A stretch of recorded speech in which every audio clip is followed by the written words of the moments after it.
الحمد للہ رب العالمین والصلاة والسلام علی محمد الامین اعوذ باللہ من الشیطان الرجیم بسم اللہ الرحمن الرحیم۔ خواتین و حضرات،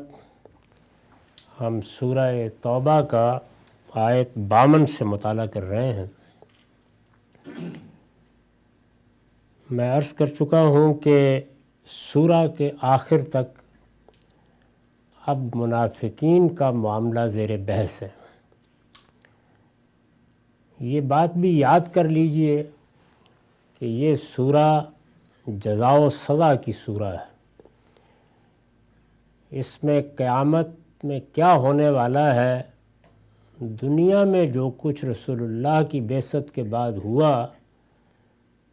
اس کے آئینے میں تصویر دکھا دی گئی ہے۔ یہ بتایا گیا ہے کہ اللہ کے پیغمبر جب زمین پر آتے ہیں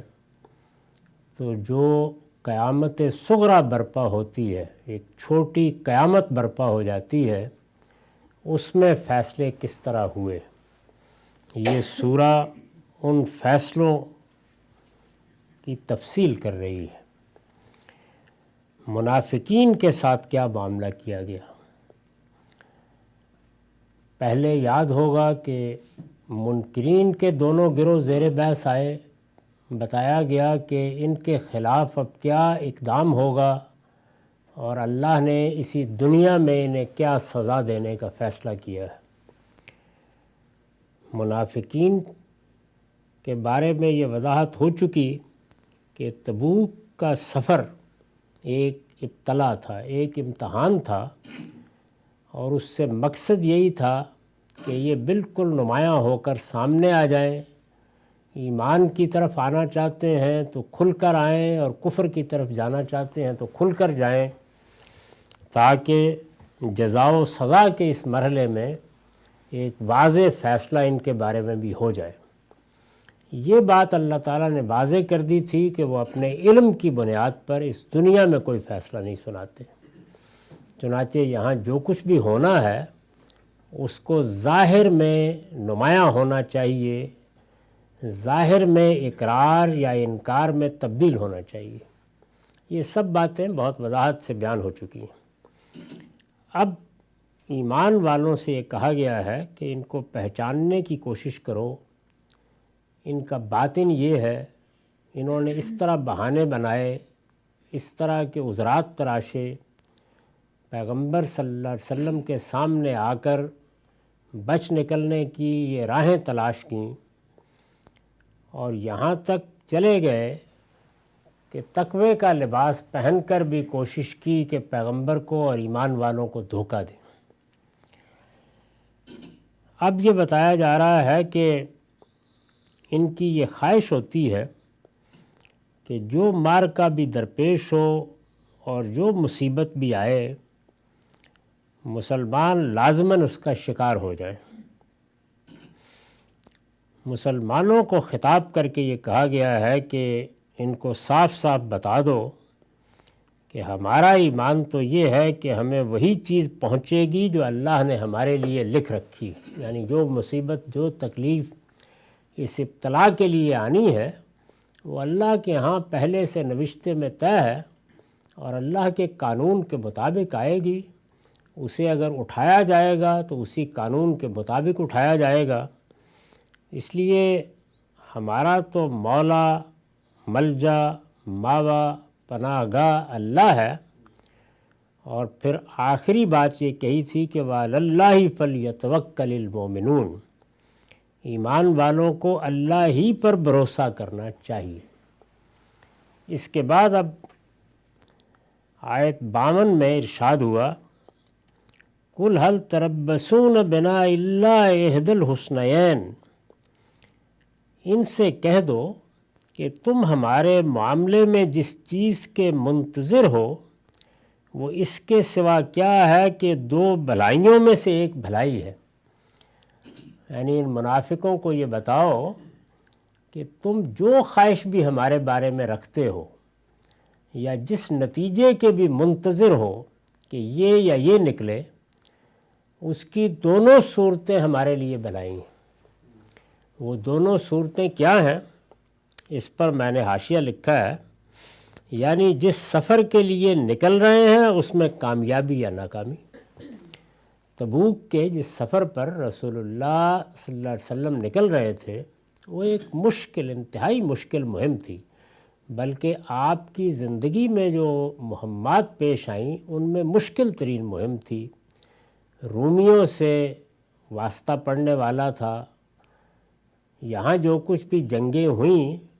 وہ قبائلی نوعیت کے لشکروں سے ہوئیں۔ رومیوں کی حکومت ایک منظم حکومت تھی، ان کی افواج بھی منظم افواج تھیں، تو معرکہ بھی بڑا تھا،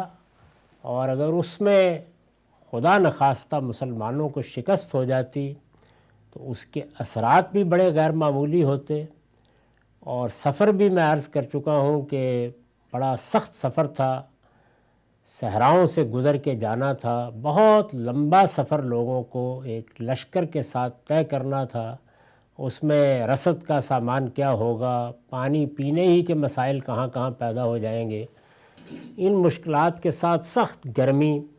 اور ایسا موسم کہ جس میں مدینے میں فصلیں پک چکی ہیں، اور کسان کی بڑی خواہش ہوتی ہے کہ وہ جلد سے جلد اپنی فصل سمیٹ لے۔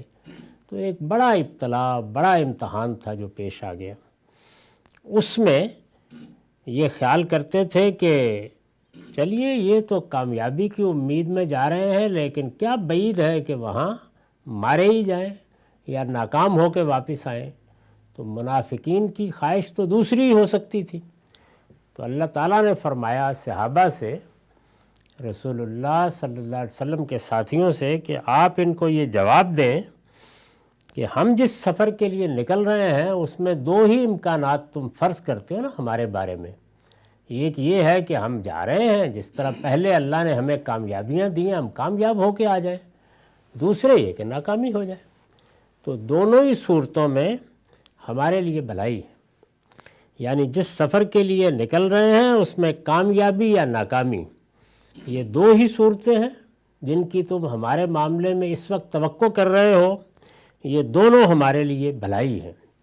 اس لیے کہ پہلی چیز حاصل ہوئی، یعنی کامیابی حاصل ہو گئی،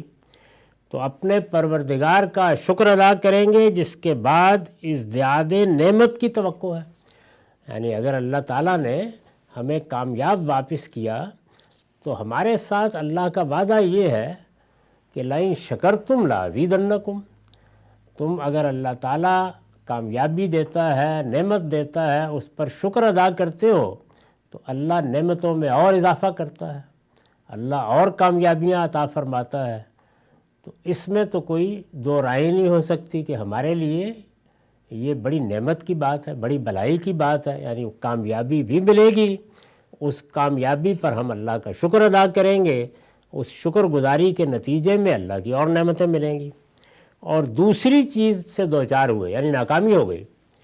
تو صبر و استقامت کے ساتھ اور توبہ و انابت کے جذبے سے اپنی کمزوریوں کی اصلاح کریں گے۔ یعنی ہم اس میں کسی دوسرے پر دوش نہیں رکھیں گے، بلکہ اسی پر غور کریں گے کہ اللہ تعالیٰ کی دعوت کے لیے، اللہ کے دین کے لیے، اللہ کے پیغمبر کی نصرت کے لیے نکلنے والوں کو کامیابی اللہ کی طرف سے ہوتی ہے، اور اگر ناکامی ہوئی ہے تو بے شک یہ بھی اللہ ہی کا فیصلہ ہے، لیکن اس کا باعث ہماری کوئی کمزوری بنی ہے، ہم نے کہیں کوئی غلطی کی ہے، ہم نے کوتاہی کی ہے، اور یہی سبق ہمیں احد کے موقع پر دیا گیا تھا۔ یعنی جب مسلمانوں سے غلطی ہوئی تو وقتی طور پر اس کی کچھ سزا ملی تو یہ فرمایا کہ اگر یہ دوسری چیز ہوئی تو ہم صبر اور استقامت کے ساتھ ناکامی کا مقابلہ کریں گے، یعنی یہ نہیں کہ اس میں دل برداشتہ ہو جائیں گے، غلطیوں اور کمزوریوں پر توبہ کریں گے، اللہ کی طرف لوٹیں گے، توبہ و انابت کی توفیق ہوگی، اور اسی جذبے سے اپنی کمزوریوں کی اصلاح کریں گے، جس کے نتیجے میں امید ہے کہ دنیا اور آخرت دونوں میں خدا کی رحمت و عنایت شامل حال ہو جائے گی۔ تو مسلمانوں سے کہا گیا کہ دونوں صورتیں تمہارے لیے کامیابی کی صورتیں ہیں، یعنی مسلمان کا معاملہ اس دنیا سے متعلق نہیں ہے، وہ اس پروردگار سے متعلق ہے جو جہانوں کا بادشاہ ہے،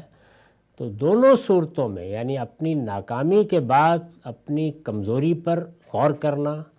مزید صبر و استقامت سے کام لینا، توبہ اور انابت کی توفیق پانا، یہ اپنی جگہ بہت بڑی کامیابی ہے۔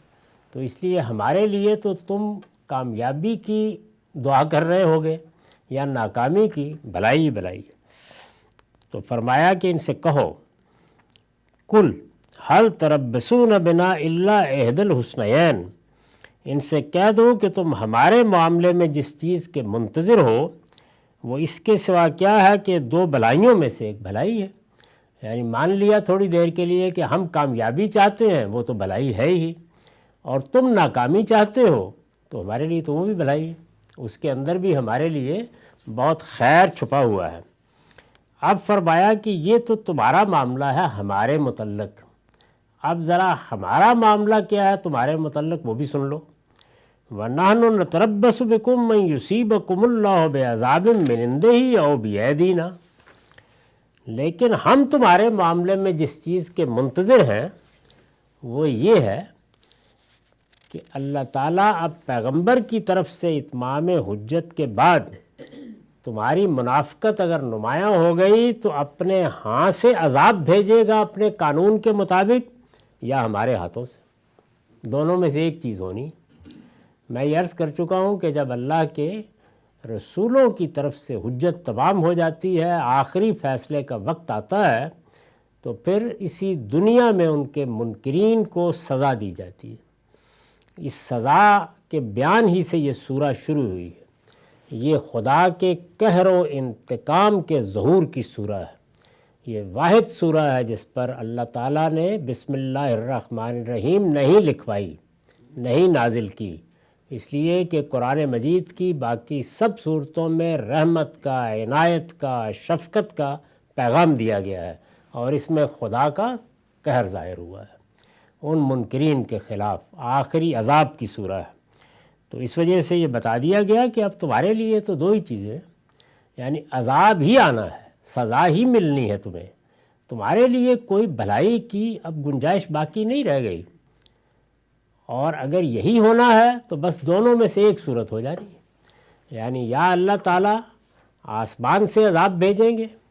اور یا جس طرح کے پہلی قوموں کے معاملے میں ہوتا رہا ہے، یعنی قوم عاد، قوم سمود، قوم نوح، اور یا پھر دوسری صورت ہوگی، اور وہ یہ کہ ہمیں حکم دیا جائے گا اسی طرح جس طرح پیچھے دے دیا گیا ہے منکرین کے بارے میں کہ ہم تمہاری بھی گردنیں اڑا دیں، تمہارے قتل عام کا بھی ویسے ہی حکم دے دیا جائے گا جیسے اس سے پہلے دیا گیا ہے، تو عذاب آنا ہے، یعنی تمہارے لیے کوئی کامیابی، کوئی خیر، کوئی عنایت کی گنجائش نہیں رہی، تمہارے رویے کے نتیجے میں اب سزا ہی سزا ہے، بس ملنے کا طریقہ کیا ہوگا اس میں انتخاب ہے، یعنی وہ آسمانی عذاب آتا ہے یا ہمارے ہاتھوں سے تمہیں سزا دی جاتی ہے۔ اس پر میں نے لکھا ہے، اس کتاب میں کئی جگہ بیان ہو چکا ہے، یعنی قرآن مجید کے ان حواشی میں اس کتاب میں کئی جگہ بیان ہو چکا ہے کہ رسولوں کی طرف سے اتمام حجت کے بعد، یعنی جب حق ہر لحاظ سے واضح کر دیا جاتا ہے اور کسی کے پاس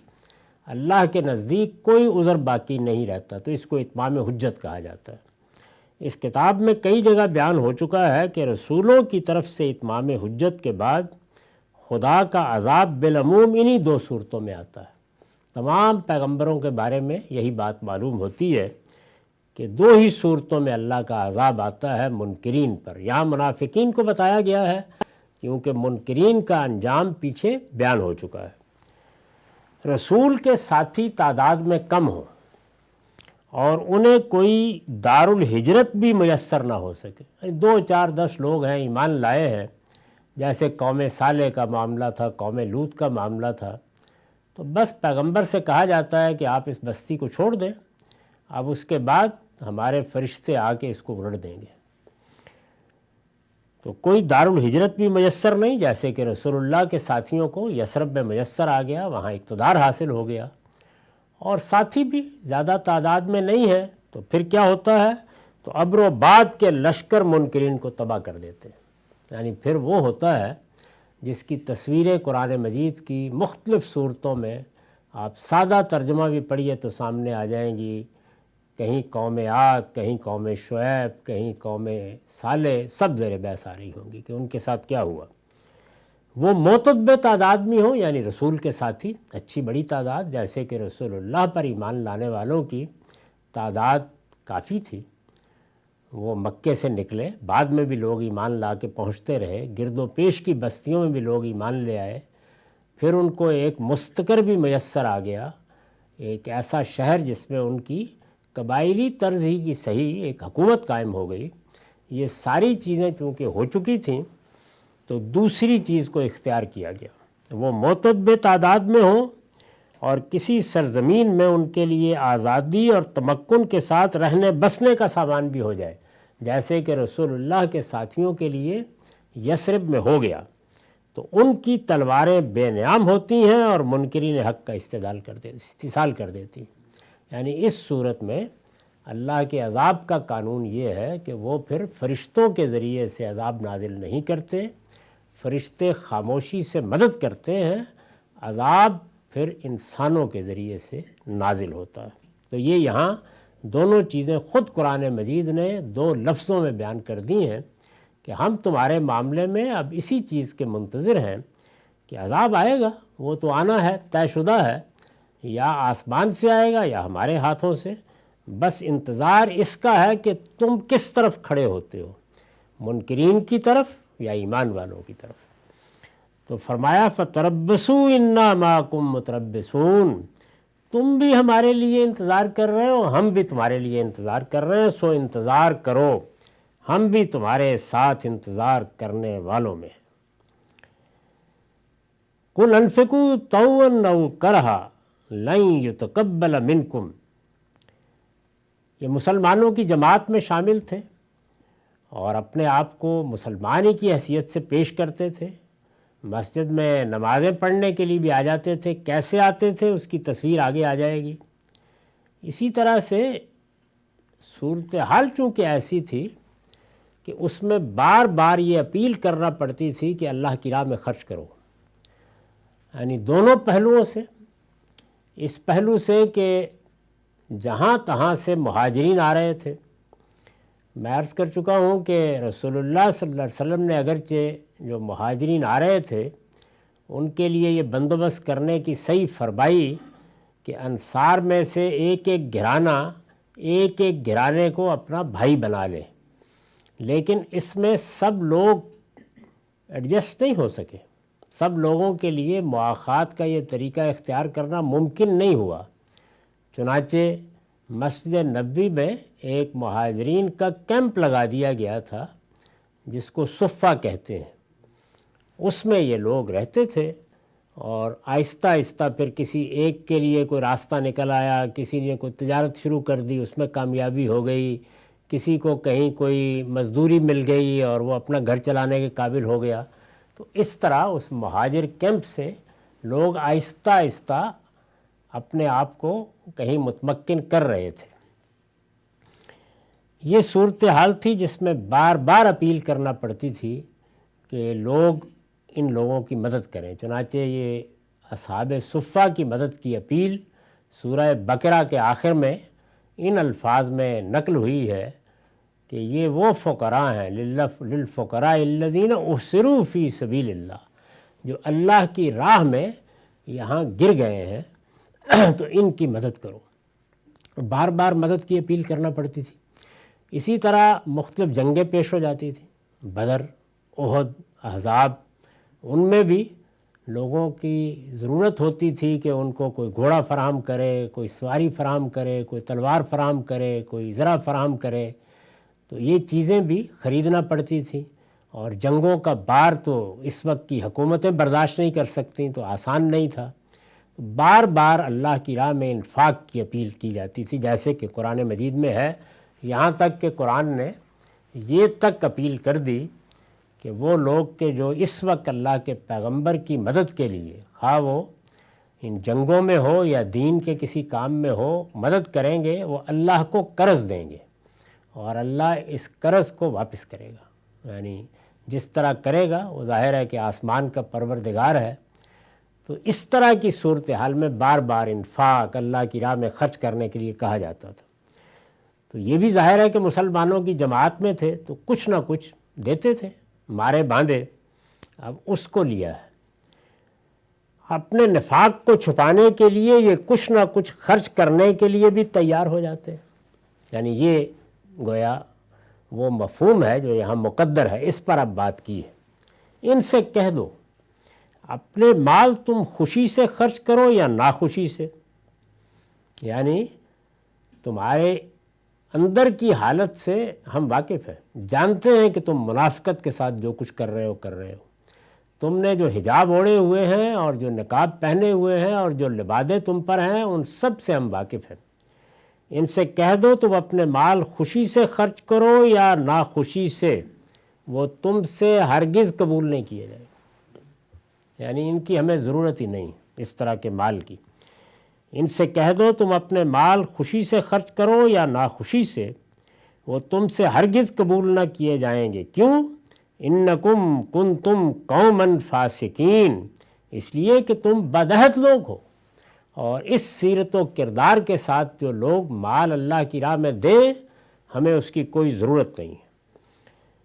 ارشاد فرمایا کہ وَمَا مَنَعَهُمْ أَن تُقْبَلَ مِنْهُمْ نَفَقَاتُهُمْ إِلَّا أَنَّهُمْ كَفَرُوا بِاللَّهِ وَبِرَسُولِهِ، ان کا انفاق، ان کا اللہ کی راہ میں خرچ کرنا درخور قبول نہیں ہے، یعنی قابل قبول ہی نہیں ہے۔ ہم اپنی بارگاہ میں اس طرح کے انفاق کی کوئی قدر و قیمت نہیں رکھتے، یہ اپنے پاس رکھیں اپنا انفاق اور اپنا اللہ کی راہ میں بظاہر خرچ کرنا۔ ان کا انفاق درخور قبول نہیں ہے، تو اس کی وجہ اس کے سوا کچھ نہیں، یعنی کیوں قبول نہیں کر رہے؟ پیچھے کہا کہ بدعہد لوگ ہو تم، اب فرمایا اس لیے کہ انہوں نے اللہ سے اور اس کے رسول سے کفر کیا ہے، یعنی اگرچہ ایمان لائے ہوئے ہیں لیکن کفر کیا ہے، حقیقت میں یہ انکار کیے بیٹھے ہیں۔ میں نے لکھا ہے یعنی حقیقت میں کفر کیا ہے، اس لیے کہ اللہ اور رسول پر ایمان کے جو تقاضے ہیں یہ ان میں سے کسی کو بھی پورا کرنے کے لیے تیار نہیں ہے۔ ادھر کی بدعہدی، ادھر کی بے وفائی، یہاں فریب، وہاں دھوکہ، یہ صورتحال ہے۔ تو اس میں اب یہ انفاق کرنا چاہتے ہیں تو اللہ اس کو قبول نہیں کرتا، اور فرمایا کہ یہ حال ہے انفاق کا، اللہ کی راہ میں خرچ کرنے کا۔ اب ذرا نمازوں کا بھی سن لیجئے، وَلَا يَأْتُونَ الصَّلَاةَ إِلَّا وَهُمْ كُسَالَىٰ وَلَا يُنْفِقُونَ إِلَّا وَهُمْ كَارِهُونَ، اور نماز کے لیے آتے ہیں، آنا پڑتا تھا اس لیے کہ اللہ کے پیغمبر نماز کی امامت کر رہے ہوتے تھے، مسجد نبوی کو مرکزی حیثیت حاصل تھی۔ اگر کوئی آدمی نہ آئے تو ظاہر ہے کہ ہر طرف سے نگاہیں اٹھتی تھیں، تو آتے تھے۔ فرمایا اور نماز کے لیے آتے ہیں تو مارے باندھے آتے ہیں، اور خرچ کرتے ہیں تو بادل ناخواستہ خرچ کرتے ہیں۔ تو اس لیے نہ ان نمازوں کی ہمیں ضرورت ہے، نہ ان کے انفاق کی ہمیں ضرورت ہے۔ اس سے اندازہ کر سکتے ہیں کہ اللہ تعالیٰ کے ہاں جو اعمال ہیں وہ دل کی کس پاکیزگی کا تقاضا کرتے ہیں، ایمان کی کس یکسوئی کا تقاضا کرتے ہیں، اللہ کے ساتھ کس تعلق کا تقاضا کرتے ہیں۔ یہ ایسا نہیں ہے کہ باطن میں تو غلاظت بھری ہوئی ہے اور آدمی اوپر سے پھول پیش کر دے۔ تو مارے باندھے آتے ہیں اور خرچ کرتے ہیں تو بادل ناخواستہ خرچ کرتے ہیں۔ اب مسلمانوں کو توجہ دلائی، فَلَا تُعْجِبْكَ أَمْوَالُهُمْ وَلَا أَوْلَادُهُمْ إِنَّمَا يُرِيدُ اللَّهُ لِيُعَذِّبَهُمْ بِهَا فِي الْحَيَاةِ الدُّنْيَا وَتَزْهَقَ أَنفُسُهُمْ وَهُمْ كَافِرُونَ، سو ان کے مال و اولاد کو کچھ وقت نہ دو، یعنی ان کے پاس مال بھی بہت نظر آئے گا، کھاتے پیتے لوگ ہیں، اور اولاد بھی بہت ہے۔ ظاہر ہے کہ اس وقت کی معاشرت میں، قبائلی زندگی میں، مال بھی ایک قوت کا باعث بنتا تھا اور اولاد بھی قوت کا باعث بنتی تھی، تو دونوں ہی سے لوگوں کی مشیخت اور سرداری قائم ہوتی تھی۔ فرمایا اس کو کچھ وقت نہ دو۔ اللہ تو اب یہی چاہتا ہے کہ ان کے ذریعے سے، یعنی اس مال اور اولاد کے ذریعے سے، ان کے ذریعے سے انہیں دنیا کی زندگی میں عذاب دے اور ان کی جانیں اس حال میں نکلیں کہ یہ کافر ہوں. یعنی اللہ اب ان کے ایمان کا بھی خواہاں نہیں ہے. یہ بھی اللہ کی خواہش ختم ہو گئی کہ یہ ایمان لائیں، اس لیے کہ اس نجاست کی اب نہ دین کو یہاں ضرورت ہے اور نہ قیامت میں جس جنت کو ہم آباد کرنے والے ہیں اس میں ان کی ضرورت ہے.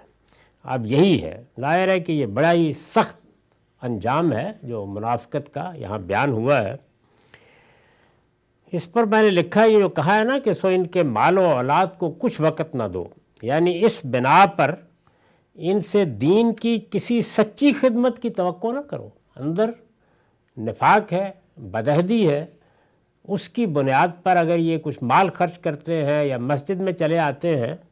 تو اس کو کچھ وقت نہ دو، اس لیے کہ یہ مال و اولاد ان کے لیے آخرت میں کسی بڑے مرتبے کو حاصل کرنے کا ذریعہ نہیں بلکہ غلامی کا پھندہ ہے. اپنی گردنیں یا اس پھندے سے چھڑا نہ سکیں گے. یعنی اسی مال کی محبت میں، اسی اولاد کی محبت میں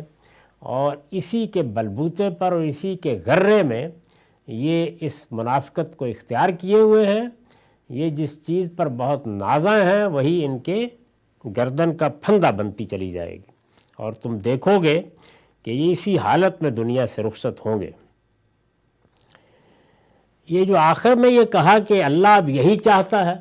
ایمان کی دعوت دی گئی، یہ آخری زمانہ ہے، برسوں رسول اللہ نے ان کے درمیان زندگی بسر کی، بار بار ان سے کہا گیا کہ اب بھی آ جاؤ اور آ کر سچے ایمان کے ساتھ پیغمبر کے ساتھ شامل ہو جاؤ. تو اب اللہ نے فرما دیا کہ اب ہم یہی چاہتے ہیں کہ دنیا میں بھی یہ اس عذاب سے دوچار ہوں اور یہ کافر ہی رہیں. اب ان کو ایمان کی توفیق نہ ملے، اس لیے کہ اللہ کا ایمان کوئی بھیک نہیں ہے جو انہوں نے دینی ہے، اس کی عزت اور قدر و قیمت کے ساتھ ہی اللہ تعالیٰ اس کی توفیق دیتا ہے.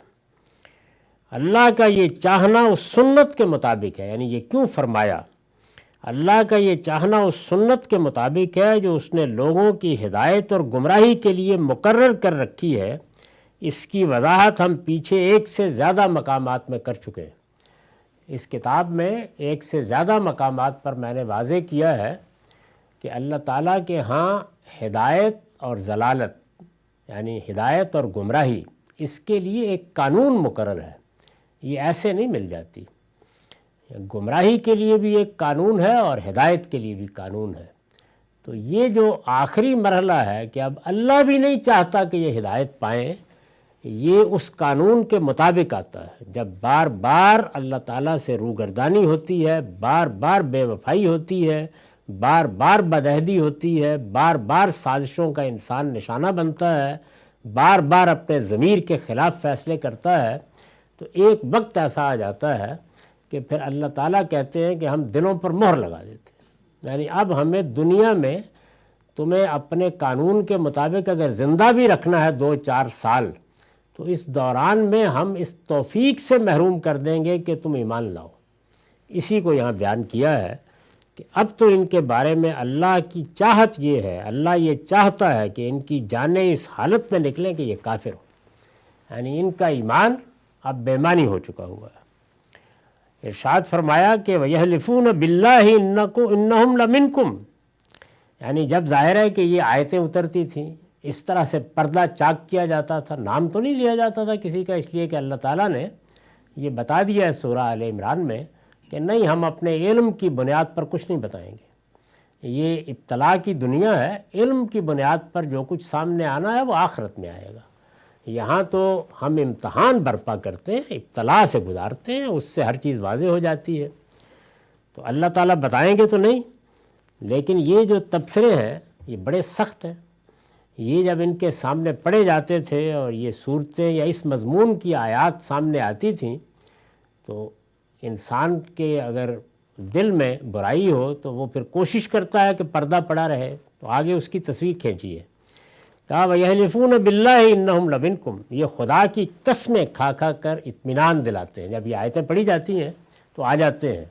اور خدا کی قسمیں کھا کھا کر اطمینان دلاتے ہیں کہ تم میں سے ہیں، کہ ہم تو سچے مسلمان ہیں، تمہارے ساتھی ہیں، یہ کوئی بات نہیں ہے. وَمَا هُمْ مِنْكُمْ، طرح حال ہے کہ یہ تم میں سے نہیں ہے. تو اب سوال پیدا ہوا کہ پھر یہ کیوں قسمیں کھا کھا کے یقین دلاتے ہیں؟ فرمایا وَلَكِنَّهُمْ قَوْمٌ يَفْرَقُونَ، بلکہ ایسے لوگ ہیں جو ڈرتے ہیں، یعنی ان کو خوف ہے کہ اگر ہم نے اس طرح کی صورتحال اختیار کی کہ سامنے ہو کے آ گئے تو یہ تو اب آخری مرحلہ آیا ہوا ہے، تو عذاب سے بظاہر بچنے کے لیے یہ انہوں نے ڈھال بنا رکھی ہے کہ ایمان بھی نہیں لائیں گے یعنی دل سے، اور اظہار ایمان بھی کرتے رہیں گے، تاکہ اس وقت جو اللہ تعالیٰ کی طرف سے قیامت برپا ہو رہی ہے اس یثرب کی اور عرب کی سرزمین پہ، اس میں ہم بچ جائیں۔ یعنی اس بات سے ڈرتے ہیں کہ تم سے الگ ہو گئے تو اسی انجام کو پہنچا دیے جائیں گے جو اس سے پہلے کفار و مشرکین اور یہود و نصارہ کے لیے بیان ہو چکا ہے۔ اس سورہ کے شروع میں بتا دیا گیا ہے کہ اب اس آخری مرحلے میں پیغمبر کے منکرین میں مشرکین کے ساتھ کیا کرنا ہے اور یہود و نصارہ کے ساتھ کیا کرنا ہے، تو یہ تو فیصلہ سامنے آ چکا ہے۔ انہیں اندیشہ ہے، خوف ہے، اس وجہ سے یہ نفاق کا پردہ اپنے اوپر ڈالے ہوئے ہیں۔ یہ مضمون ابھی جاری ہے، اب ہمارا وقت ختم ہو گیا۔ اقول قولی ھذا واستغفر اللہ لی ولکم ولسائر المسلمین۔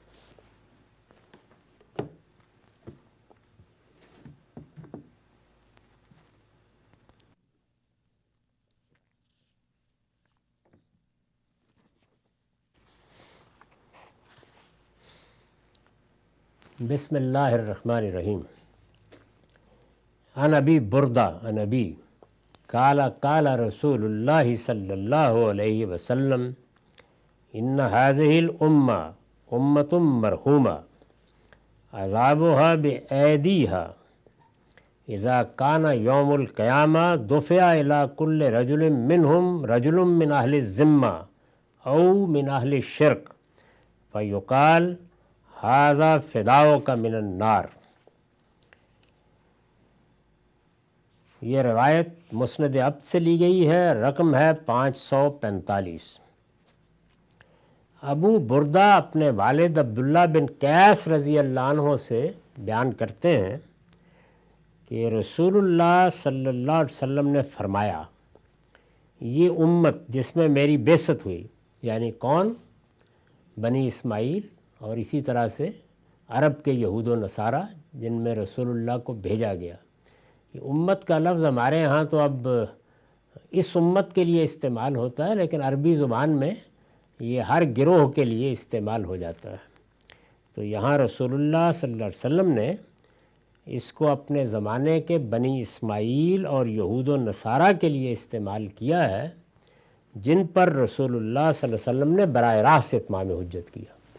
یعنی باقی دنیا کے لیے تو اب اللہ کے پیغمبر کا پیغام ہم مسلمانوں کو پہنچانا ہے، قرآن مجید لوگوں تک پہنچانے کی ذمہ داری اب آپ کے پیروکاروں پر ہے، لیکن اس وقت جن لوگوں پر آپ نے براہ راست اتمام حجت کیا، دعوت پہنچائی، ان کے اشکالات رفع کیے، ان کے درمیان زندگی بسر کی، ان کے بارے میں آپ یہ فرما رہے ہیں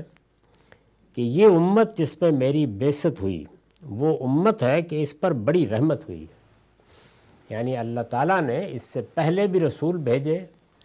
تو جن امتوں کی طرف اللہ کے رسول آئے ان کی سرگزشت ہم قرآن میں پڑھتے ہیں، اس سے پہلے کے صحیفوں میں بھی یہ سرگزشتیں بیان ہوئی ہیں، تو وہاں آخر میں پھر اللہ تعالیٰ بستیوں کو الٹ دیتے ہیں اور عذاب کی جو کیفیات بیان ہوئی ہیں وہ ہلا دینے والی ہیں۔ تو آپ نے فرمایا کہ ان پر بڑی رحمت ہوئی ہے، عذابھا بایدیھا، ان پر بھی عذاب تو آئے گا، کیونکہ اللہ کا قانون یہی ہے کہ جب وہ اپنا رسول بھیج دیتا ہے تو پھر اس کے منکرین کو دنیا ہی میں سزا بھی دیتا ہے۔ تو یہ تو ہونا ہے، یہ ان کے ساتھ بھی ہونا ہے۔ یہی مضمون ہے جو سورہ قمر میں بیان ہوا ہے، وہاں اللہ تعالیٰ نے یہ بتایا ہے کہ ہم نے نوح کی قوم کے ساتھ یہ کیا، ہم نے ہود کی قوم کے ساتھ یہ کیا، صالح کی قوم کے ساتھ یہ کیا، شعیب کی قوم کے ساتھ یہ کیا، موسیٰ جب فرعون کی طرف بھیجے گئے تو فرعون اور اس کے آل کے ساتھ یہ کیا۔ سب بیان کرنے کے بعد آخر میں کہا ہے کہ اکفارکم خیر من اولئکم، یعنی قریش کو خطاب کر کے، رسول اللہ کی قوم کے لوگوں کو خطاب کر کے کہا ہے کہ تم میں سے جو منکرین ہوں گے تو کیا خیال ہے کہ تمہارے لیے کوئی دوسرا قانون ہوگا؟ جو ان کے ساتھ ہوا ہے وہی تمہارے ساتھ بھی ہونا ہے۔ تو فرمایا کہ یہ امت جس میں میری بعثت ہوئی ہے، اللہ کی اس پر یہ رحمت ہوئی ہے کہ اس پر عذاب انہی کے ہاتھوں سے آئے گا، یعنی آسمان کا عذاب نہیں ٹوٹ پڑے گا، وہ ظاہر ہے کہ بڑی سخت چیز ہوتی ہے، تو ان کے لیے مہلت پر مہلت بھی ہوگی اور عذاب بھی ہمارے ہاتھوں سے آئے گا۔ یہی وہ مضمون ہے جو ہم نے تھوڑی دیر پہلے قرآن مجید میں دیکھا ہے، جہاں صحابہ کرام کی زبان سے یہ کہلایا گیا ہے کہ دو ہی صورتیں ہوں گی اس آخری مرحلے میں، یا اللہ تعالیٰ آسمان سے اپنا عذاب نازل کرے گا جیسے کہ اس سے پہلے ہوتا رہا ہے، ان یصیبکم اللہ بعذاب من عنده، اور دوسری صورت کیا ہے، او بایدینا، یا ہمارے ہاتھوں سے۔ تو حضور نے فرمایا کہ یہ بھی اللہ کی رحمت ہوئی ہے تم پر کہ تمہارے لیے عذاب کا معاملہ تمہارے ہی ہاتھوں میں کیوں کہا؟ اس لیے کہ انہی میں سے وہ لوگ یہ تھے مسلمان ہوئے، انہی کے بھائی، انہی کے بیٹے، انہی کے دوست احباب،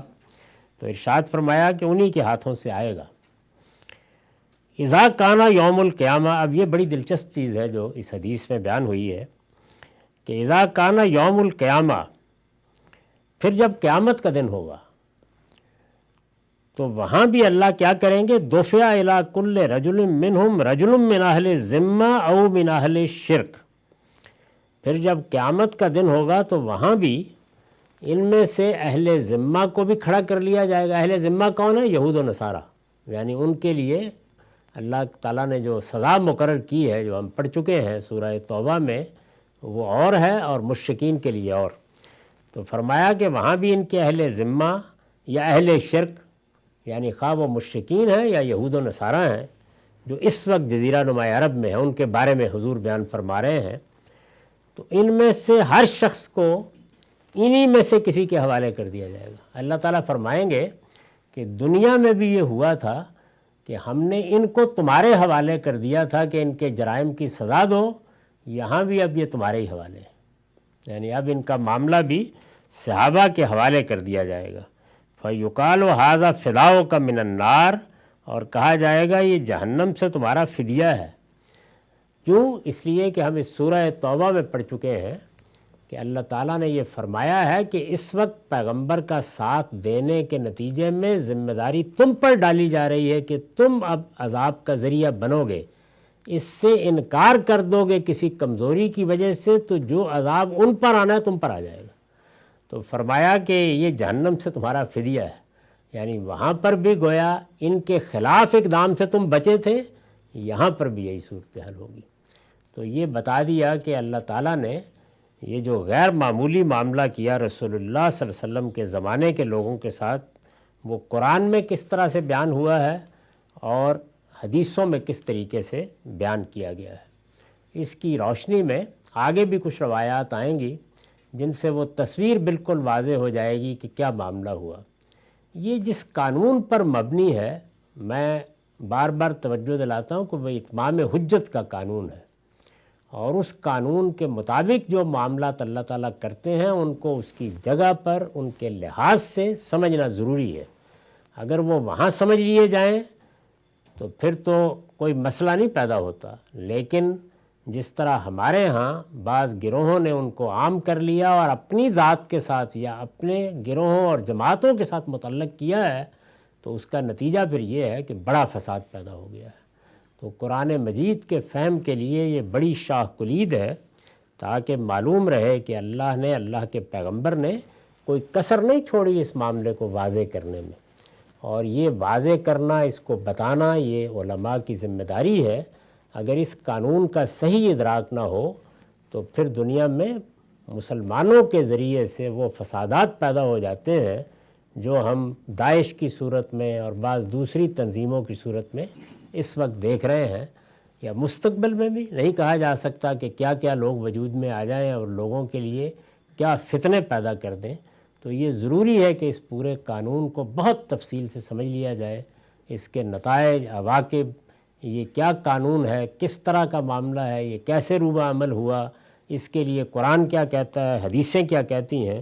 تو حدیث کا یہ باب بھی ہم اسی چیز کو سامنے رکھ کے شروع کر رہے ہیں۔ تو آخر دعوان الحمدللہ رب العالمین۔ اب 10 منٹ کا وقفہ ہے، اس کے بعد سوالوں کی.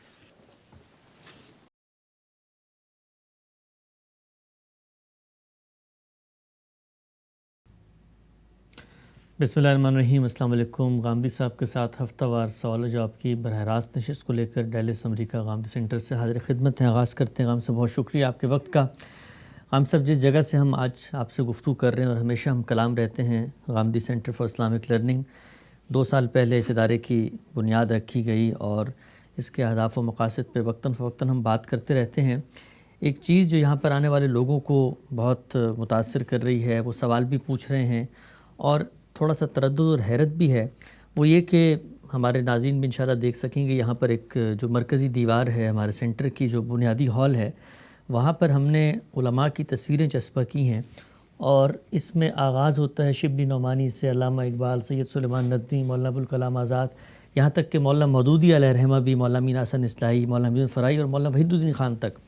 تو یہ جتنے بزرگ ہیں ان کو ہم نے اپنے سینٹر کی جو ہماری وال آف فیم ہے ان پہ ہم نے ان کی تصویریں لگائی ہیں. آپ نے ایک مضمون بھی لکھا تھا دبستان شبلی کے عنوان سے، وہاں پر بھی ان تمام علماء کا ذکر کیا. پوچھنا میں آپ سے چاہتا ہوں کہ یہ علماء کا ظاہری بات ہے ہم الگ الگ بھی ان پہ گفتگو کرتے ہیں، ان کا بڑا علمی وقی کام ہے، لیکن ایک ایک فرد کے بارے میں اگر ہم مختصر جانتے چلے جائیں اور یہ سمجھیں کہ ان سب نے مل کے وہ کیا ماحول پیدا کیا ہے، وہ کیا کنٹریبیوشن ہے ان کا، کہ جس کے بعد خود آپ کی فکر ان کی احسان مند ہے اور ان کو اپریشیٹ کرتی ہے اور یہ تصاویر لگا کے دنیا کو ہم پیغام کے دینا چاہتے ہیں. میں نے جب وہ مضمون لکھا تھا اور وہ میری کتاب مقامات میں ہے تو اس میں یہ واضح کیا تھا کہ دین کے یا دین کے علم کی جو روایت ہمارے ہاں بر صغیر میں پہنچی ہے، اس میں ایک تو وہ جماعتیں، وہ گروہ یا آپ کہہ لیں کہ وہ مدارس فکر ہیں کہ جو یہ کہتے ہیں کہ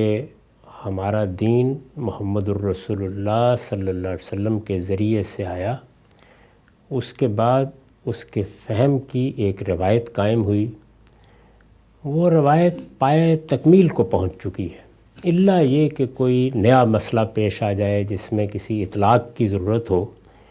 اس کے بھی اصول عامہ یا قواعد عامہ بیان ہو چکے ہیں. تو اس لیے اب جو کچھ بھی ہمارا متوارث فہم ہے اسی کو سامنے رکھ کر ہم دین کو پیش کریں گے. یعنی دین کی دعوت جب بھی پیش کی جائے گی یا اس کی تعلیم کا اہتمام کیا جائے گا یا لوگوں کو اس کی تحقیق کی طرف دعوت دی جائے گی تو اس میں یہ بات ملحوظ رکھی جائے گی کہ جو روایت قائم ہو چکی ہے اس سے کوئی انحراف نہ ہونے پائے. اس میں کوئی شبہ نہیں ہے کہ یہ تاریخ یا یہ روایت کی تاریخ بڑی غیر معمولی تاریخ ہے، اس میں بڑے جلیل القدر لوگ پیدا ہوئے ہیں، اس میں ایک فقہ کی روایت ہے، ایک علم کلام کی روایت ہے، پھر صوفیاء کی ایک بہت بڑی روایت ہے. تو اسی کو سامنے رکھ کر وہ سمجھتے ہیں کہ دین بیان کرنا چاہیے، دین کی وضاحت کرنی چاہیے. اس میں اب براہ راست قرآن و سنت کی بنیاد پر کوئی تحقیق پیش کرنا یا اس روایت سے مختلف کوئی رائے دینا یہ کسی طرح بھی مناسب نہیں ہے، بلکہ وہ اس کو جائز ہی نہیں سمجھتے. ہمارے ہاں جو روایتی مدارس ہیں وہ اسی اصول پر قائم ہیں، وہ خواہ اہل دیوبند کے ہوں یا اہل بریلی کے ہوں یا آپ کہہ سکتے ہیں کہ اہل حدیث کے بھی، اس لیے کہ ان کے ہاں اس روایت کے لیے جو ماخذ کی حیثیت ہے وہ ایک خاص دور کو ہے جس کو وہ سلف کا دور کہتے ہیں، اور اسی وجہ سے وہ اپنی تعبیر کو بھی زیادہ تر سلفی تعبیر سے معنون کرتے ہیں. دوسرا زاویہ نظر ان لوگوں کا یہاں پیدا ہوا کہ جنہوں نے یہ چاہا کہ دین تو بے شک محمد الرسول اللہ صلی اللہ علیہ وسلم پر نازل ہوا اور اللہ کے پیغمبر نے اس کی شرح و وضاحت کی اور صحابہ کرام نے اس کو ایک عملی صورت دی، لیکن وہ ہمارے ہاں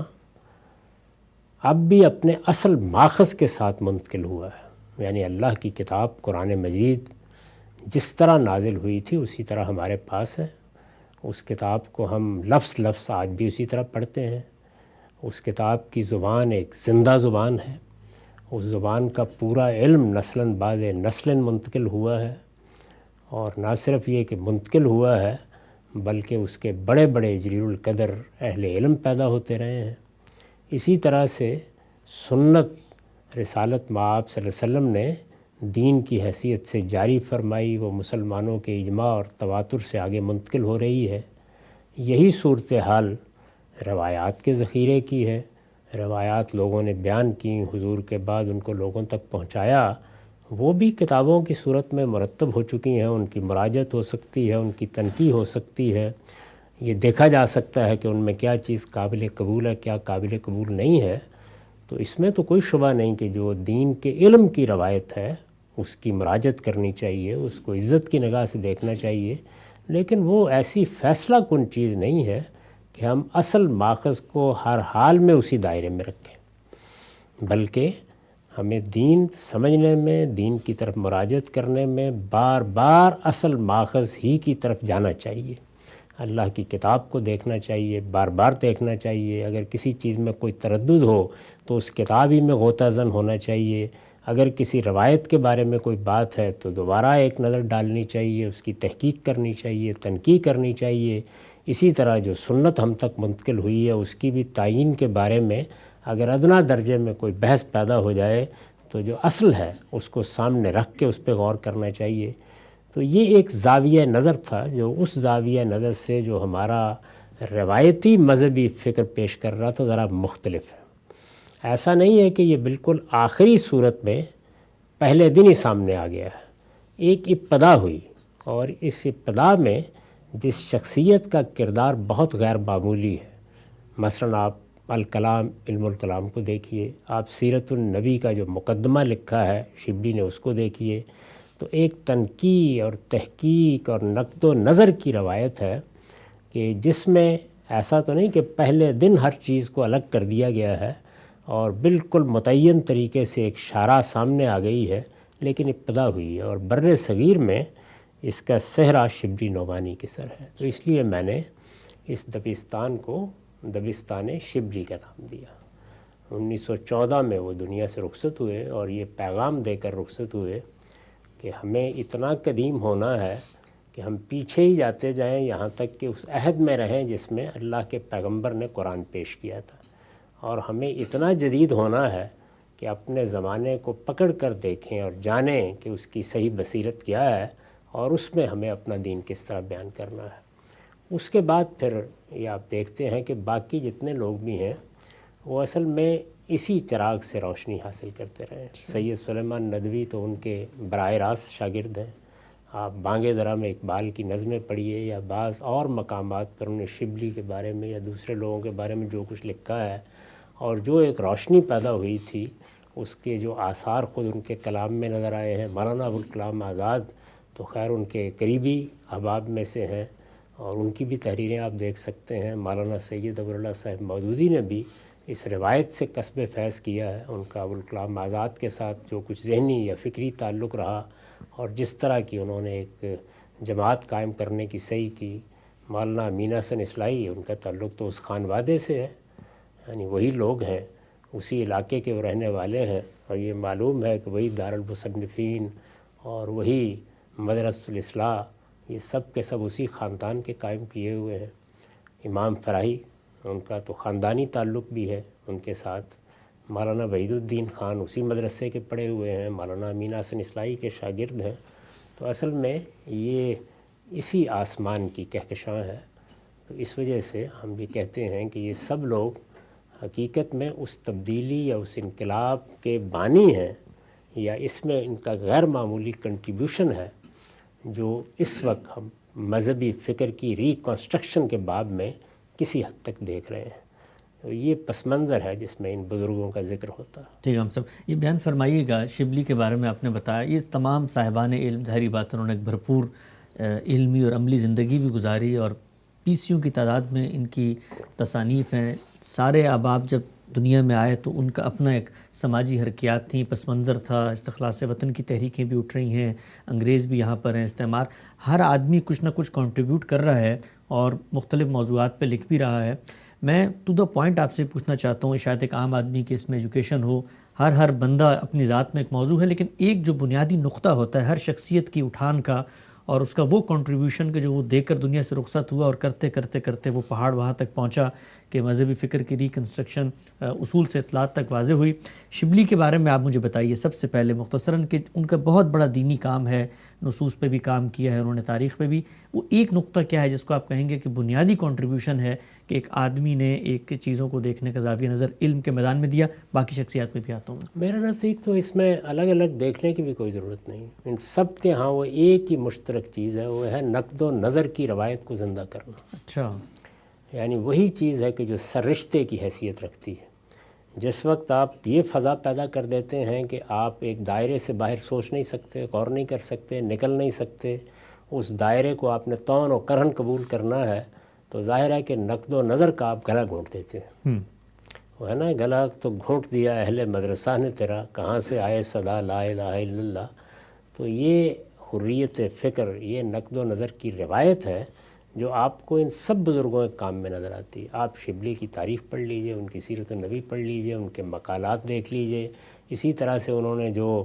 خلفائے راشدین میں سے خاص طور پر سیدنا فاروق کے بارے میں کتاب لکھی، اسی طریقے سے انہوں نے جو امام ابو حنیفہ کے بارے میں لکھا، ان کا زیادہ ذوق وہ ہے کہ انہوں نے تاریخی مباحث کو اپنا موضوع بنایا، لیکن ہر جگہ آپ کو یہ چیز ملے گی۔ میں نے اسی لیے اشارہ کیا تھا کہ اگر سیرت النبی کا صرف آپ مقدمہ دیکھیں، اس کا یہ مطلب نہیں ہوتا کہ آپ ہر تحقیق سے اتفاق کرتے ہیں۔ تو نقد و نظر کی روایت کو ان لوگوں نے زندہ کیا، اور اس طرح سے گویا اس چیز کو ختم کرنے کی صحیح کی جو ہمارے ہاں جمود کی صورت اختیار کر گئی تھی۔ اب ظاہر ہے کہ کنٹریبیوشن ہر آدمی کا اپنے دائرے میں ہوتا ہے اور بہت غیر معمولی ہوتا ہے۔ مولانا ابوالکلام آزاد کے اگر آپ وہ مضامین پڑھیں جو الہلال میں انہوں نے لکھے، البلاغ میں انہوں نے لکھے، ان کی تفسیر دیکھیں آپ، یعنی اگرچہ وہ اس کو مکمل نہیں کر سکے، لیکن آپ کو اس میں وہ سب چیزیں ملیں گی کہ جو ایک زندہ محقق کے ہاں ہونی چاہیے، اور وہ جس شان سے اور جس اعتماد سے ان کو پیش کرتے ہیں، اس نے بڑی حد تک لوگوں کے اندر یہ جرت پیدا کی کہ وہ بھی اسی طرح قرآن مجید کے ماخذ کی طرف رجوع کریں، یہ صحیح کریں کہ وہ تاریخ کے پس منظر کو بھی جانیں۔ کتنی تحقیقات ہیں کہ جو سب سے پہلے اس بر صغیر میں تاریخ سے متعلق ذوالقرنین کے بارے میں دیکھ لیجئے، اور سیدنا یوسف کے بارے میں وہ ان کی تفسیر سے سامنے آئیں۔ سید سلیمان ندوی نے، یہ آپ جانتے ہیں کہ سیرت النبی کی تکمیل کی ہے، یعنی شبلی نعمانی کی، اور بہت غیر معمولی بصیرت کے ساتھ کی ہے۔ ظاہر ہے کہ شبلی کا ایک اور طریقہ تھا لکھنے کا یا کام کرنے کا،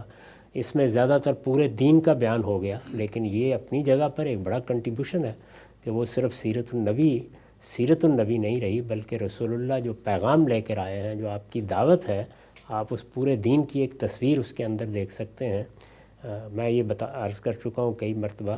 کہ پورے کے پورے دین پر آپ ایک صحیح فکر کا اطلاق کر کے جب دکھاتے ہیں تو اس سے جو تصویر بنتی ہے،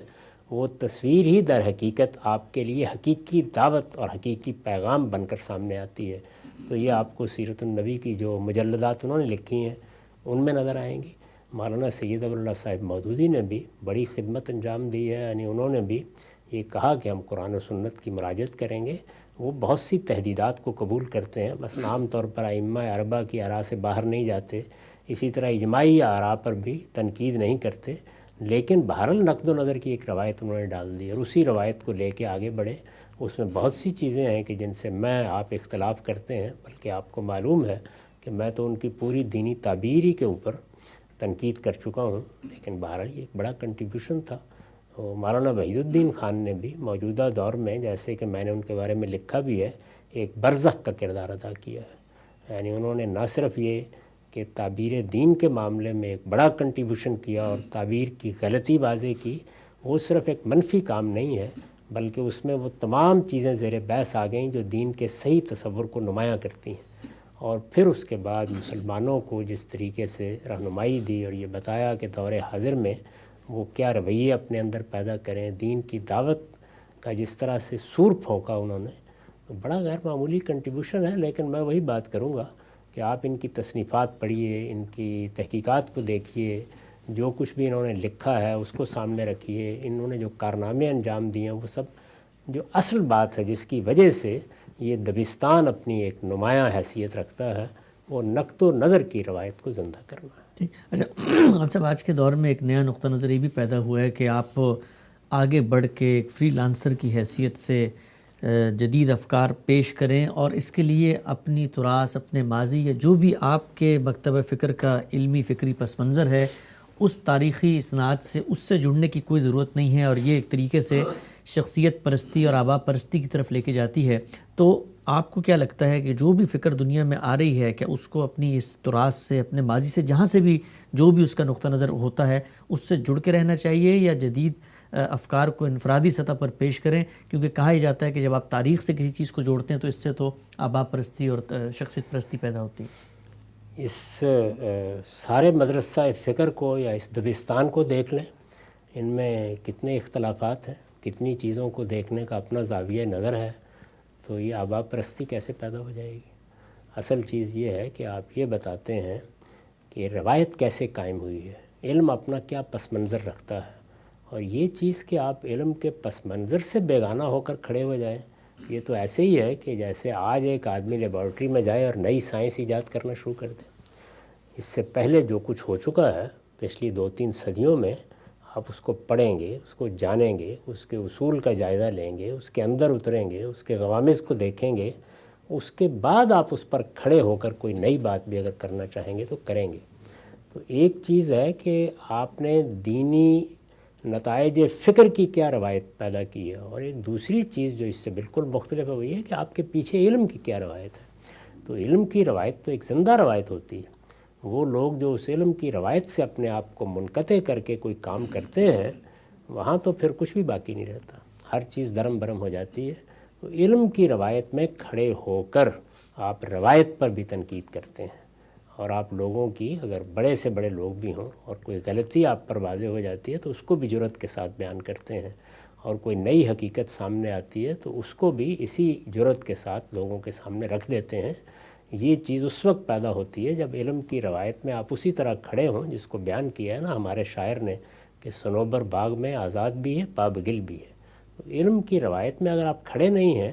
تو پھر تو نوعیت وہی ہو جاتی ہے کہ نہ آپ ماضی سے واقف، نہ آپ حال سے واقف، نہ آپ اس بات سے واقف کہ ایک علم اگر آج آپ کے پاس آیا ہے تو وہ اپنے پس منظر میں کیا تاریخ رکھتا ہے، اس کے کیا اطلاقات رہے ہیں، تو آپ تو ایک بہت بڑی میراث سے محروم ہو کر کھڑے ہو جائیں گے۔ اور میں نے عرض کیا ہے کہ پھر آپ کوئی نئی چیز کیا پیدا کریں گے؟ آپ اصل میں اس زمانے میں چلے جائیں گے جب سائنسدان بیٹھے ہوئے ابھی سائنس کے بارے میں سوچ رہے تھے۔ تو یہ آپ نے صدیوں کی جد و جہد کا بستر لپیٹ کے رکھ دیا، بساط ہی لپیٹ دی۔ نہیں، اس کے اندر کھڑے ہو کر نقد و نظر کا ذوق پیدا کریں، اور پھر یہ دیکھیں کہ کیا صحیح ہے، کیا غلط ہے، کیا سقیم ہے، کیا مضبوط ہے۔ اس میں پھر جو چیز بھی آپ کے نزدیک ٹھیک ہو اس کو دلائل سے پیش کریں، اور ہمیشہ یہ کہیں کہ میں اپنی بات کو صحیح کہتا ہوں لیکن اس میں غلطی کا امکان تسلیم کرتا ہوں۔ دبستان شبلی کے ان نابغہ روزگار ہستیوں کا بنیادی کنٹریبیوشن کیا ہے، اور کیا وجہ ہے کہ ہم نے یہاں پر غامدی سینٹر میں ان کو ایک ٹریبیوٹ بھی پیش کیا؟ ان تمام احباب کی تصویر نمایاں، اس پر آپ نے اظہار خیال کی۔ آگے بڑھاتے ہیں سلسلے کو، یہ بیان فرمائیے گا غام صاحب، آج کل ہم یہ دیکھتے ہیں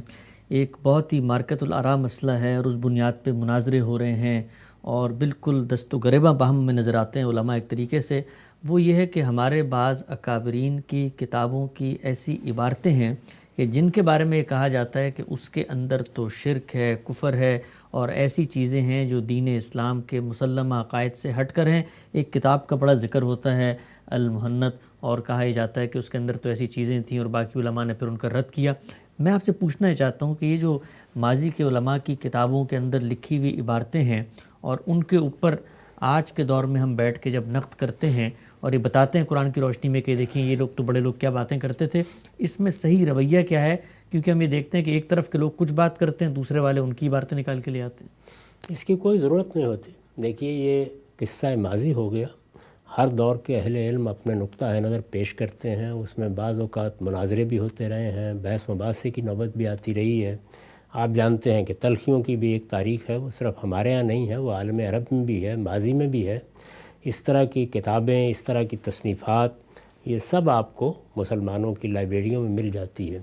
اہل علم ان سے استفادہ بھی کرتے ہیں، دیکھتے ہیں، اس میں بعض بحثوں کی بڑی عمدہ تنقید ہوئی ہوتی ہے،